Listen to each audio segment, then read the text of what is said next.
मजहब इस्लाम पर रहकर हर मजहब का एहतराम किया जाए, हर रिलीजन का एहतराम किया जाए, हर कल्चर का एहतराम किया जाए।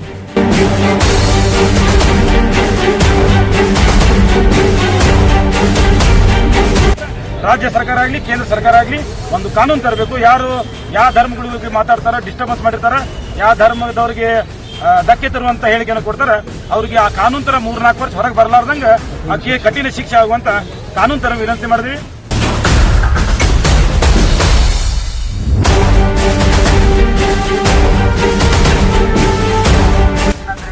ಈ ರೀತಿ ಯಾರೇ ಹೇಳಿಕೆ ಕೊಡಲಿ, ಯಾವ ಧರ್ಮದ ವಿರುದ್ಧ ಆಗಲಿ, ಯಾವ ಸಮಾಜದ ವಿರುದ್ಧ ಆಗಲಿ, ಯಾವ ಧರ್ಮ ಗುರುಗಳ ವಿರುದ್ಧ ಆಗಲಿ, ಈ ರೀತಿ ಅವಹೇಳನಕ್ಕೆ ಯಾರೇ ಹೇಳಿಕೆ ಕೊಟ್ರೆ ಅವರ ವಿರುದ್ಧ ಕಠಿಣ ಕ್ರಮ ತಗೋಬೇಕು.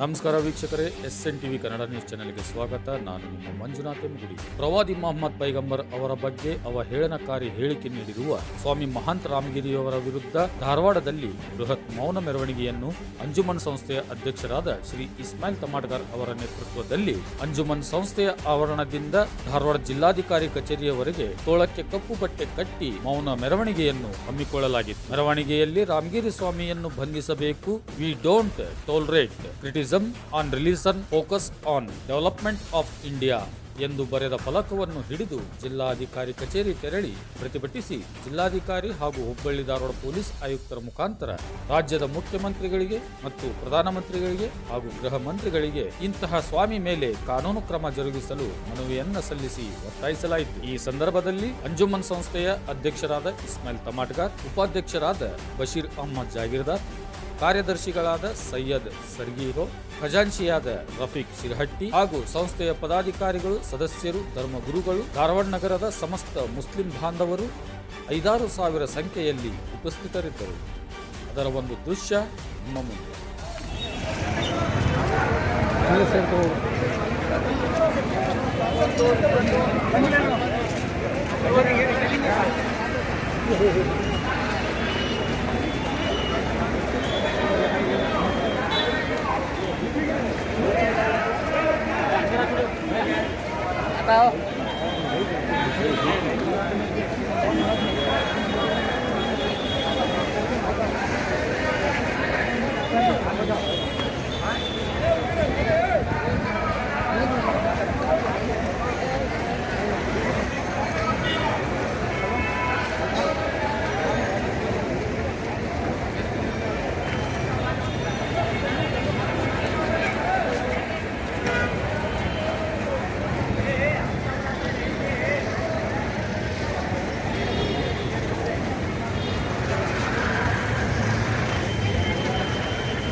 ಯಾಕೆ ನಾವು ಹೋಗಿದ್ದಲ್ಲ ಅಡ್ಡಾಡಕ್ಕೆ ಬಸ್ ಸ್ಟ್ಯಾಂಡ್ ಹಾಕೊಂಡ್ರೆ ಬಸ್ ಬಂದವ್ರಿಗೆ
ರಾಮಗಿರಿ ಸ್ವಾಮಿ ಅವರು ಪ್ರವಾದಿ ಮೊಹಮ್ಮದ್ ಪೈಗಂಬರ್ ಬಗ್ಗೆ ಅವಹೇಳನಕಾರಿ ಹೇಳಿಕೆಯನ್ನು ಕೊಟ್ಟಿದ್ದಾರೆ. ಅದರ ವಿರುದ್ಧ ಇವತ್ತು ಧಾರವಾಡ ಅಂಜುಮನ್ ಇಸ್ಲಾಮಿಂದ ಎಲ್ಲ ಮುಸ್ಲಿಂ ಸಮಾಜದವರು ಒಂದು ಮೌನ ಪ್ರತಿಭಟನೆಯನ್ನು ಮಾಡಿದ್ವಿ ಮತ್ತು ಡಿಸಿ ಅವರಿಗೆ ಮನವಿ ಕೊಟ್ಟಿದ್ದೀವಿ. ನಮ್ಮೆಲ್ಲರ ಆಸೆ ಏನಿದೆ ಅಂದ್ರೆ ಕೇಂದ್ರ ಸರ್ಕಾರಕ್ಕೂ ಮತ್ತು ರಾಜ್ಯ ಸರ್ಕಾರಕ್ಕೆ ಇಂಥ ಒಂದು ಕಾನೂನು ತರಬೇಕು. ಕಾನೂನು ಏನಂದ್ರೆ ಯಾವುದೇ ಸಮಾಜದವರಾಗಲಿ, ಯಾವುದೇ ಸಮಾಜ ಧರ್ಮಗುರುಗಳಿಗಾಗಲಿ, ಯಾವ ಸಮಾಜಕ್ಕೆ ಧಕ್ಕೆ ತರುವಂತ ಏನೋ ಹೇಳಿಕೆಯನ್ನು ಕೊಟ್ಟರು ಅದಕ್ಕೆ ಟಾಡಾ ನೋಟಾ ಏನೇನ ಈಗದಾವಲ್ಲ ಅದೇ ತರ ಒಂದು ಕಾನೂನು ತರಬೇಕು. ಅಂದ್ರೆ ಇದೇನಾಗಿ ಇವರಿಂದ ಏನಾಗಿದೆ, ದೇಶ ಡೆವಲಪ್ಮೆಂಟ್ ಬಗ್ಗೆ ಡೆವಲಪ್ಮೆಂಟ್ ಹೋಗ್ಬಿಟ್ಟು ಜಗಳ ಆಡುವಂತ ಕೆಲಸಗಳು ನಡೆಯುತ್ತೆ. ಅದಕ್ಕಿಂತ ಒಂದು ಕಾನೂನು ತಂದ್ರ ನಮ್ಮ ದೇಶ ಡೆವಲಪ್ಮೆಂಟ್ ಕಡೆ ಸಾಕ್ತೈತಿ ಮತ್ತು ಒಳ್ಳೆ ಭವಿಷ್ಯ ನಮ್ಮ ದೇಶ ಆಕೈತಿ. ದಯಮಾಡಿ ಯಾರು ಇರಲಿ, ಮುಸ್ಲಿಂನವ ಇನ್ನೊಬ್ಬರಿಗೆ ಬೈದ್ರು ಅವ್ರ ಬಗ್ಗೆ ಕಾನೂನು ಇರಬೇಕು, ಇನ್ನೊಬ್ಬ ಧರ್ಮದಲ್ಲಿ ಇನ್ನೊಬ್ಬರಿಗೆ ಹೇಳಿದ್ರೆ ಕಾನೂನು ಬರಬೇಕು. ಇದು ಡಿಸ್ಟರ್ಬೆನ್ಸ್ ಮಾಡುವಂತ ಏನು ಕುಳಗಳದಾವಲ್ಲ, ಯಾರು ವ್ಯಕ್ತಿಗಳು ಡಿಸ್ಟರ್ಬೆನ್ಸ್ ಮಾಡಿ ದೇಶ ಹಾಳು ಮಾಡುವಂತ ಏನು ಷಡ್ಯಂತ್ರ ನಡೆಸಿದಾರಲ್ಲ ಅವ್ರು ತಕ್ಕ ಪಾಠ ಕಲಿಸಬೇಕಂದ್ರೆ ರಾಜ್ಯ ಸರ್ಕಾರ ಆಗಲಿ ಕೇಂದ್ರ ಸರ್ಕಾರ ಆಗಲಿ ಒಂದು ಕಾನೂನು ತರಬೇಕು. ಯಾರು ಯಾವ ಧರ್ಮಗಳಿಗೆ ಮಾತಾಡ್ತಾರ, ಡಿಸ್ಟರ್ಬೆನ್ಸ್ ಮಾಡಿರ್ತಾರ, ಯಾವ ಧರ್ಮದವರಿಗೆ ಧಕ್ಕೆ ತರುವಂತ ಹೇಳಿಕೆಯನ್ನು ಕೊಡ್ತಾರ ಅವ್ರಿಗೆ ಆ ಕಾನೂನು ತರ 3-4 ವರ್ಷ ಹೊರಗೆ ಬರಲಾರ್ದಂಗ ಆಕೆ ಕಠಿಣ ಶಿಕ್ಷೆ ಆಗುವಂತ ಕಾನೂನು ತರ ವಿನಂತಿ ಮಾಡಿದ್ವಿ. ಮುಂಬರುವ ದಿನಗಳಲ್ಲಿ ಒಂದು ಹೋರಾಟವನ್ನು ಮಾಡ್ತೀವಿ. ನಮ್ಮ ಧಾರವಾಡದಿಂದ ಒಂದು ಹೋರಾಟವನ್ನು ಮಾಡ್ತೀವಿ. ಈ ಕಾನೂನು ಅಟ್ಲೀಸ್ಟ್ ಕೇಂದ್ರ ಸರ್ಕಾರ ಆಗಿಲ್ಲ ಅಂದ್ರೆ ರಾಜ್ಯ ಸರ್ಕಾರವಾಗಲಿ ಕಾನೂನು ತರಲಿ ಅಂತ ನಮ್ಮೆಲ್ಲರ ಧಾರವಾಡ ಜನರ ವತಿಯಿಂದ ಒಂದು ಹೋರಾಟವನ್ನು ಮುಂದಿನ ದಿನಗಳಲ್ಲಿ ಮಾಡಿದ್ರೆ ಹೇಳಿದ್ವಿ. ಸರಿ, ನೀವು ಒಂದು ಕಾನೂನು ಮಾಡ್ಲಿಕ್ಕೆ ಬೆಂಗಳೂರಿಗೆ ಹೋಗ್ತಾ ಇದ್ರಿ ಅಂತ ಕೇಳಿ ಸರ್. ನಾವು ಬೆಟ್ಟಾಗಿ ಯಾರು ಲೀಡರ್ಸ್ ಅವ್ರು ಹೇಳ್ತೀವಿ, ಈ ಕಾನೂನು ತರ್ರಿ ಅಂತ ಹೇಳ್ತೀವಿ, ಪ್ರತಿಭಟನೆ ಮಾಡ್ತೀವಿ, ಅದು ಹೋರಾಟ ಮಾಡ್ತೀವಿ.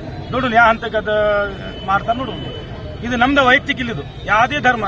ಈ ಮೊನ್ನೆ ಒಂದು ವರ್ಷದಿಂದ ಮಾರ್ವಾಡಿ ಧರ್ಮಗುಡಿಗೆ ಒಬ್ಬರು ಯಾರು ಅಂದಿದ್ರು, ಅವಾಗ ನಾವು ಬಂದು ಅಂಜುಮನಿಂದ ಪ್ರೊಟೆಸ್ಟ್ ಮಾಡಿ ಒಂದು ಇದು ಕೊಟ್ಟಿದ್ವಿ, ಅವ್ರ ಬಗ್ಗೆ ವಿರುದ್ಧ ಮಾಡಿದ್ವಿ. ಇವತ್ತು ನಮ್ದ ಅಂತಿಲ್ಲ, ನಾಳೆ ಇವರು ಇನ್ನೊಂದು ಧರ್ಮಗುಡಿ ಇನ್ನೊಬ್ರು ಹೇಳ್ತಾರೆ, ಯಾರೇ ಏನು ಹೇಳಿದ್ರು ಅದಕ್ಕೆ ಒಂದು ಕಠಿಣ ಕಾನೂನು ತರಲಿ ಅಂತ ನಮ್ಮೊಂದು ಬೇಡಿಕೆ ಇದೆ. ಆಗಿದ್ದು ಮಹಾರಾಷ್ಟ್ರದಲ್ಲಿ ಅಲ್ಲ, ಸಿಎಂ ಕೇಂದ್ರ ಸರ್ಕಾರ ಇದ್ದಾಗ ಸಿಎಂ ಅವರು ಇದ್ರ ಬಗ್ಗೆ ಏನು ಮಾತಾಡೋದು?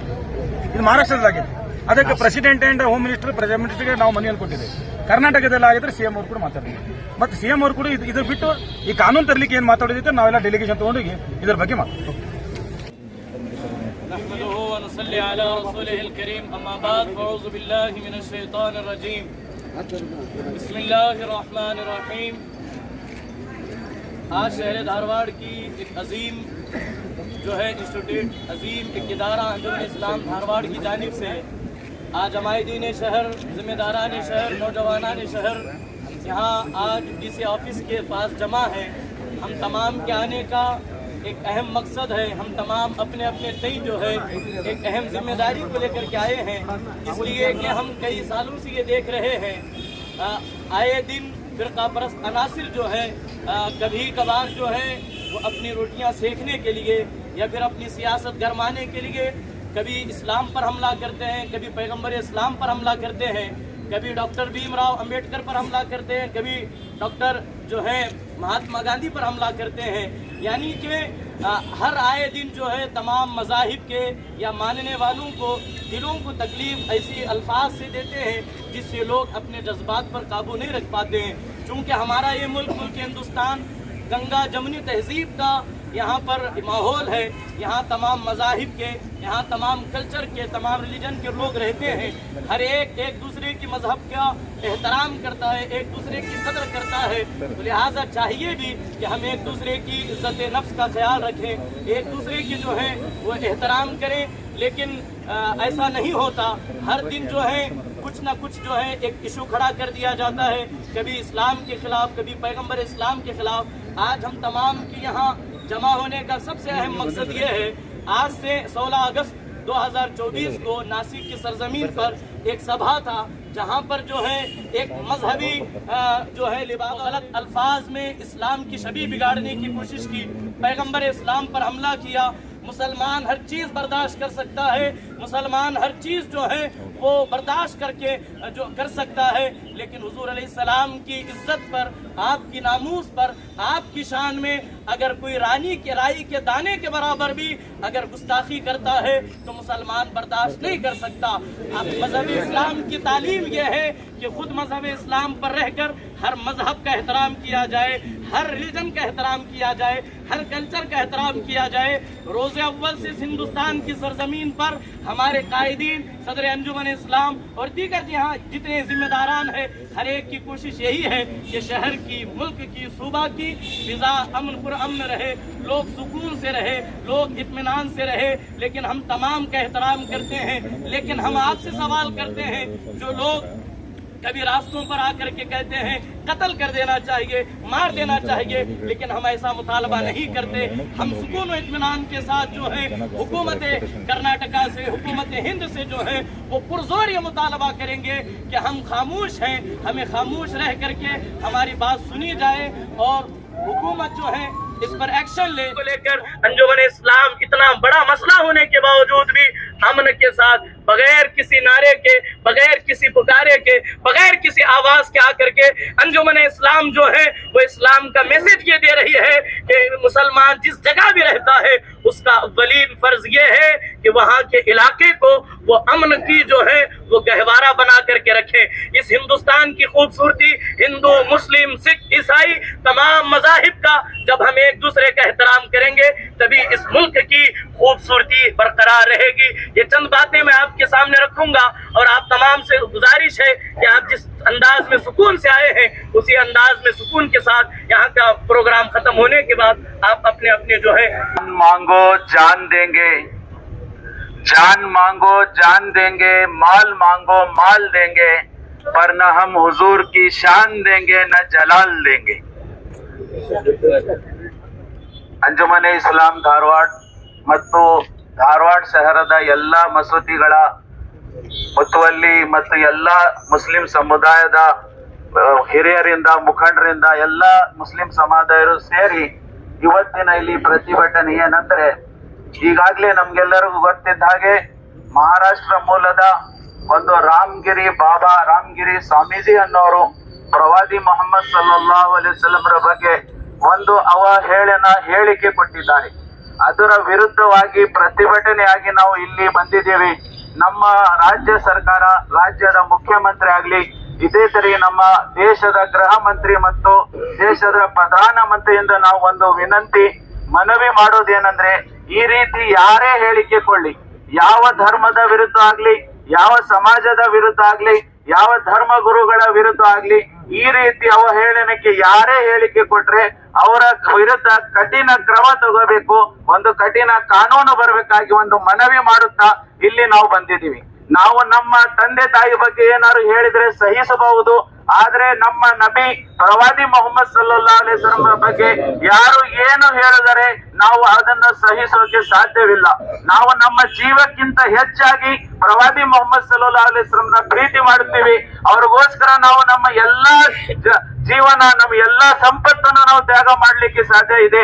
ಆ ರೀತಿ ನಮ್ಮ ಪ್ರವಾದಿ ಮೊಹಮ್ಮದ್ ಸಲ್ಲಲ್ಲಾಹು ಅಲೈಹಿ ವಸಲ್ಲಂ ಬಗ್ಗೆ ಒಂದು ಅವಹೇಳನ ಹೇಳಿಕೆ ಕೊಟ್ಟಿದ್ದಾಗಿ ಅದರ ವಿರುದ್ಧ ನಮ್ಮ ಎಲ್ಲಾ ನಂಬಿಕೆಗೆ ಒಂದು ಧಕ್ಕೆ ಬಂದಿದೆ. ನಾವು ಬಹಳ ಮನಸ್ಥಿತಿಯಲ್ಲಿ ನಾವು ಇದ್ದೀವಿ. ನಾವು ನಮ್ಮ ಸಂಕಟವನ್ನು ಹೇಳಲಿಕ್ಕೆ ಸಾಧ್ಯ ಇಲ್ಲ.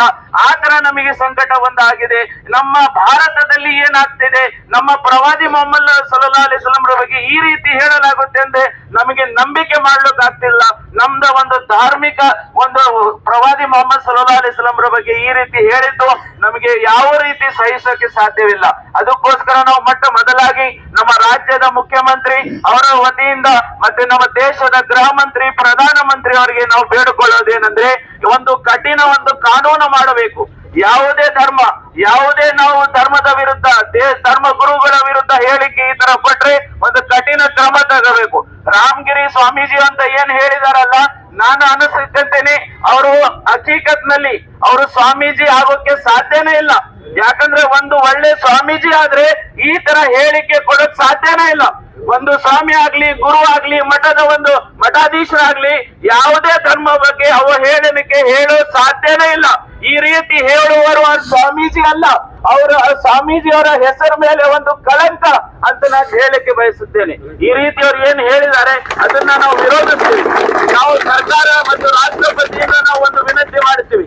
ಇದೇ ತರ ನಾನು ಮತ್ತೊಂದು ವಿನಂತಿ ಈ ಪ್ರತಿಭಟನೆಯಿಂದ ಏನಂದ್ರೆ, ನಮ್ಮ ಬಹುಸಂಖ್ಯಾಕ, ನಾವು ಅಲ್ಪಸಂಖ್ಯರು, ಮುಸ್ಲಿಂ ಸಮಾಜದವರು ಅಲ್ಪಸಂಖ್ಯರು, ಬಹುಸಂಖ್ಯಾಕ ಹಿಂದೂಗಳು, ನಮ್ಮವರು ಬಾಂಧವರು, ನಾವು ಬೇಡುಕೋಣೆಂದೇನೆಂದ್ರೆ, ಈ ತರ ಏನು ನಮ್ಮ ಮೇಲೆ ಒಂದು ಇದಾದ್ರೆ ಆವಾಗ ನೀವು ಕೂಡ ನಮ್ಮ ಜೊತೆಯಲ್ಲಿ ನಿಂದಿರಬೇಕು. ನಮ್ಮ ಪ್ರವಾದಿ ಬಗ್ಗೆ, ಹುಜೂರ್ ಪಾಕ್ ಸಲ್ಲಲ್ಲಾಹು ಅಲೈಹಿ ವಸಲ್ಲಂ ಬಗ್ಗೆ ಅವಹೇಳನಕ್ಕೆ ಹೇಳಿದಾಗ ನಮ್ಮ ಹಿಂದೂ ಭಾಯಿಗಳು, ಹಿಂದೂ ಬಾಂಧವರು ಕೂಡ ನಮ್ಮ ಜೊತೆಯಲ್ಲಿ ನಿಂತು ಈ ಪ್ರತಿಭಟನೆಯಲ್ಲಿ ಕೈ ಜೋಡಿಸಬೇಕಾಗಿ ನಾನು ವಿನಂತಿ ಮಾಡುತ್ತೇನೆ. ಯಾಕಂದ್ರೆ ನಾವು ಎಲ್ಲರೂ ಭಾರತೀಯರು. ಯಾವುದೇ ಒಂದು ಕ್ರೈಸ್ತರ ವಿರುದ್ಧ ಆಗಲಿ, ಯಾರದೊಂದು ಜೈನ ವಿರುದ್ಧ ಆಗಲಿ, ಬುದ್ಧ ವಿರುದ್ಧ ಆಗಲಿ ಏನೇ ಅವಹೇಳನಕ್ಕಾದ್ರೆ ನಾವು ಮುಸ್ಲಿಂ ಸಮುದಾಯರು ಮುಂದೆ ಬಂದು ನಿಂತೇವೆ ಅಂತ ಹೇಳುತ್ತೆ ನಾನು ಬಯಸುತ್ತೇನೆ. ನಾವು ಎಲ್ಲಾ ಸಮುದಾಯದೊಂದಿಗೆ ಯಾವಾಗ್ಲೂ ನಾವು ಹೋರಾಟ ಮಾಡ್ಲಿಕ್ಕೆ, ನಾವು ಎಲ್ಲರೂ ಜೊತೆ ಕೊಡ್ಲಿಕ್ಕೆ ನಾವು ಇಲ್ಲಿ ಬಂದಿದ್ದೀವಿ ಅಂತ ನಾವು ಹೇಳಿ ಬಯಸುತ್ತೇನೆ. ಇದೇ ರೀತಿ ಇವಾಗ ನಾವು ಏನೈತಲ್ಲ, ರಾಜ್ಯದ ಮುಖ್ಯಮಂತ್ರಿ ಮತ್ತು ಪ್ರಧಾನಮಂತ್ರಿ, ರಾಷ್ಟ್ರಪತಿಯವರಿಂದ ವಿನಂತಿ, ಒಂದು ಕಠಿಣವಾದ ಕಾನೂನು ಬರಬೇಕು. ಯಾರು ಇನ್ನು ಮುಂದೆ ಈ ತರ ಹೇಳಿಕೆ ಕೊಡಲಿಕ್ಕೆ ಸಾಧ್ಯ ಇಲ್ಲ. ಇಡೀ ಭಾರತದಲ್ಲಿ ಸಾವಿರಾರು ಮದರ್ಸೆಗಳು ಇದಾವೆ, ಸಾವಿರಾರು ನಮ್ಮ ಖಾನ್ಕಾಗಳು ಇದಾವೆ, ಸಾವಿರಾರು ಲಕ್ಷಾಂತರ ಮಸೀದಿಗಳು ಇದಾವೆ. ಆದ್ರೆ ಇವತ್ತಿನ ಒಂದು ಉದಾಹರಣೆ ಸಿಗಲ್ಲ, ಒಂದೇ ಒಂದು ಉದಾಹರಣೆ ಸಿಗಲ್ಲ. ಯಾವುದೇ ಮಸ್ಜಿದಿಂದ ಈ ತರ ಹೇಳಿಕೆ ಕೊಳ್ಳಲಾಗಿದೆ, ಯಾವುದೇ ಮೌಲಾನ ಈ ತರ ಹೇಳಿಕೆ ಕೊಳ್ಳಲಾಗಿದ್ದಾರೆ. ಬೇರೆ ಧರ್ಮದವರ ಬಗ್ಗೆ ಒಂದು ಉದಾಹರಣೆಗಳು ಕೂಡ ಸಿಗೋದಿಲ್ಲ. ಇದು ಯಾಕಂದ್ರೆ ಈ ನಮ್ಮ ಪ್ರವಾದಿ ಮೊಹಮ್ಮದ್ ಸಲ್ಲಲ್ಲಾಹು ಅಲೈಹಿ ವಸಲ್ಲಂ ಈ ಹೇಳಿಕೆ ಕೊಟ್ಟಿದ್ದಾರೆ, ಅದನ್ನ ನಾವು ಪಾಲಿಸ್ತಿದ್ದೀವಿ. ಇದೇ ತರ ಬೇರೆಯವರು ಕೂಡ ಪಾಲಿಸಬೇಕಾಗಿ ವಿನಂತಿ. ಮೊನ್ನೆ ಮಹಾರಾಷ್ಟ್ರದ ರಾಮಗಿರಿ ಬಾಬಾ ಅಂತೇಳಿ ಬಂದು ಪ್ರವಾದಿ ಮೊಹಮ್ಮದ್ ಇವರಿಗೆ ಅವಹೇಳನಕಾರಿಯಾಗಿ ಮಾತನಾಡಿದ್ದಾರೆ. ಇದಕ್ಕೆ ನಾವು ನಮ್ಮ ದಲಿತ ಸಂಘಟನೆ ಪರವಾಗಿ ಆಯ್ತು, ನಮ್ಮ ಎಲ್ಲಾ ಹುಬ್ಬಳ್ಳಿ ಧಾರವಾಡದ ಮಹಾನಗರ ಎಲ್ಲ ಮತ್ತು ಜಿಲ್ಲೆಯ ಪರವಾಗಿ ನಾವೊಂದು ಬೆಂಬಲ ನೀಡ್ತಾ ಇದ್ದೇನೆ. ಇಂಥ ಸ್ವಾಮಿಗಳು ಇರಬಾರದು. ಯಾಕಂತಂದ್ರೆ ಎಲ್ಲ ನಮ್ಮ ದೇಶದಲ್ಲಿ ಹಿಂದೂ, ಮುಸ್ಲಿಂ, ಸಿಖ್, ಸಿಯಾ, ಬುದ್ಧ ಇವೆಲ್ಲ ಸಮಾಜದ ಕೂಡ ಸಂವಿಧಾನ ಅಡಿಯಲ್ಲಿ ತಮ್ಮ ತಮ್ಮ ಧರ್ಮವನ್ನು ಗೌರವಿಸಿ ಬದುಕಬೇಕಾಗಿದೆ. ಆದ್ರೆ ಇಂಥ ಸ್ವಾಮಿಗಳು ಬಂದು ಎಲ್ಲ ಹಿಂದೂ ಮುಸ್ಲಿಂ ಜಗಳವನ್ನು ಹಚ್ಚುವ ಕೆಲಸ ಮಾಡ್ತಾ ಇದೆ. ಅದಕ್ಕೋಸ್ಕರ ನಾವು ದಲಿತ ಸಂಘಟನೆ ಪರವಾಗಿ ಅವರಿಗೆ ಅದಕ್ಕೆ ನಾವು ಧಿಕ್ಕಾರವನ್ನು ಘೋಷಿಸುತ್ತೇನೆ ಅಂತ ಈ ಮೂಲಕ ನಾವು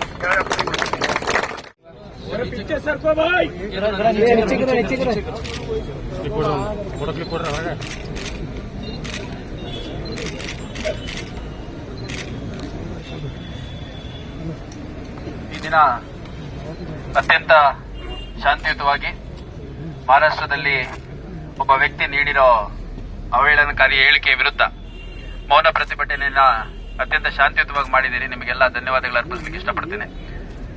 ಇವತ್ತು ಹುಬ್ಳಿಲೂ ಕೂಡ ಇದೇ ರೀತಿ ಒಂದು ಪ್ರೊಸೆಷನ್ ಮಾಡಬೇಕು ಅಂತಿದ್ರು. ಆದರೆ ಸನ್ಮಾನ್ಯ ಮುಖ್ಯಮಂತ್ರಿಗಳ ಭೇಟಿ ಇದೆ ಅಂತಂದು ನಮಗೆ ಎಲ್ಲ ಕಡೆ ಬಂದೋಬಸ್ತ್ ಮಾಡ್ಲಿಕ್ಕೆ ಕಷ್ಟ ಆಗುತ್ತೆ ಅಂತ ನಾವು ಕೇಳ್ಕೊಂಡಾಗ ಅಲ್ಲಿ ಶಾವಲಿ ದರ್ಗಾ ಏನಿದೆ ಅಲ್ಲಿ ಒಂದು ಮೌನ ಪ್ರತಿಭಟನೆ ಮಾಡಿ ಅವರು ಕೂಡ ಮುಕ್ತಾಯ ಮಾಡಿದ್ದಾರೆ. ಬಹಳ ಒಳ್ಳೆಯ ಪ್ಲೆಕಾರ್ಡ್ಸ್ ಅನ್ನ ಇಟ್ಕೊಂಡ್ ಬಂದಿದ್ದೀರಿ. ಅದರಲ್ಲಿ focus on development of the nation, ಪ್ರಜಾಪ್ರಭುತ್ವವನ್ನು ಗೌರವಿಸಿ, ವಿ ಆರ್ ಆಲ್ ಇಂಡಿಯನ್ಸ್ ಅನ್ನುವಂಥದ್ದು ಬಹಳ ಒಳ್ಳೆಯ ಸಂದೇಶ ಇದು. ಮತ್ತೆ ಅತ್ಯಂತ ಮೌನ ಪ್ರತಿಭಟನೆ ಮಾಡಿ ಶಾಂತಿಯುತವಾಗಿ ಮುಗಿಸಿರೋದಕ್ಕೆ, ಯಾಕಂದ್ರೆ ಇದೇ ರೀತಿ ಪ್ರತಿಭಟನೆಗಳು ಕೆಲ ಭಾಗಗಳಲ್ಲಿ ನಡೆದಂತ ಸಂದರ್ಭದಲ್ಲಿ ಅಲ್ಲಿ ಅಶಾಂತಿ ಉಂಟಾಗಿರುವಂತದ್ದು, ಅಲ್ಲಿ ವೈಲೆನ್ಸ್ ಆಗಿರುವಂತದ್ದೆಲ್ಲ ಆಗಿದೆ. ಬೇರೆ ಕಡೆ ಕರ್ನಾಟಕದಲ್ಲಿ ಆಗಿಲ್ಲ, ಹೊರಗಡೆ ಮಹಾರಾಷ್ಟ್ರದಲ್ಲಿ ಸೇರಿದಂತೆ ಬೇರೆ ಬೇರೆ ಕಡೆ. ಹಾಗಾಗಿ ಅತ್ಯಂತ ಶಾಂತಿಯುತವಾಗಿ ಇಷ್ಟು ದೊಡ್ಡ ಸಂಖ್ಯೆಯಲ್ಲಿ 3,000-4,000ಕ್ಕಿಂತ ಹೆಚ್ಚು ಜನ ಏನ್ ಸೇರಿದ್ದೀರಿ, ಇಷ್ಟು ದೊಡ್ಡ ಸಂಖ್ಯೆಯಲ್ಲಿ ಸೇರಿರೋ ನಿಮ್ಮೆಲ್ಲರಿಗೂ ಮತ್ತೊಮ್ಮೆ ಧನ್ಯವಾದಗಳು ಅರ್ಪಿಸ್ತಾ ನನ್ನ ಮಾತು ಮುಗಿಸ್ತೀನಿ. ತಮ್ದೇನು ಮನವಿ ಇದೆ ಎಡಿಸಿ ಅವರು ಅದ್ರ ಬಗ್ಗೆ ಮಾತಾಡ್ತಾರೆ. ಎಲ್ಲರಿಗೂ ನಮಸ್ಕಾರ. ಈಗಾಗಲೇ ತಾವು ಶಾಂತಿಯುತವಾಗಿ ಒಂದು ಪ್ರತಿಭಟನೆಯನ್ನು ಮಾಡಿದ್ದೀರಾ, ಮನವಿಯನ್ನು ಸಲ್ಲಿಸಿದ್ದೀರಾ. ಈ ತಮ್ಮ ಮನವಿಯನ್ನ ಮಾನ್ಯ ಜಿಲ್ಲಾಧಿಕಾರಿಗಳ ಮುಖಾಂತರ ಕ್ಯಾನ್ ಯು ಹಿಯರ್ ನಾವು ಮಾನ್ಯ ಜಿಲ್ಲಾಧಿಕಾರಿಗಳ ಮುಖಾಂತರ ಮಾನ್ಯ ರಾಷ್ಟ್ರಪತಿಯವರಿಗೆ ತಲುಪಿಸುತ್ತೇನಂತ ಈ ಮೂಲಕ ತಮಗೆ ಹೇಳಬಯಸುತ್ತೇನೆ. ಧನ್ಯವಾದಗಳು.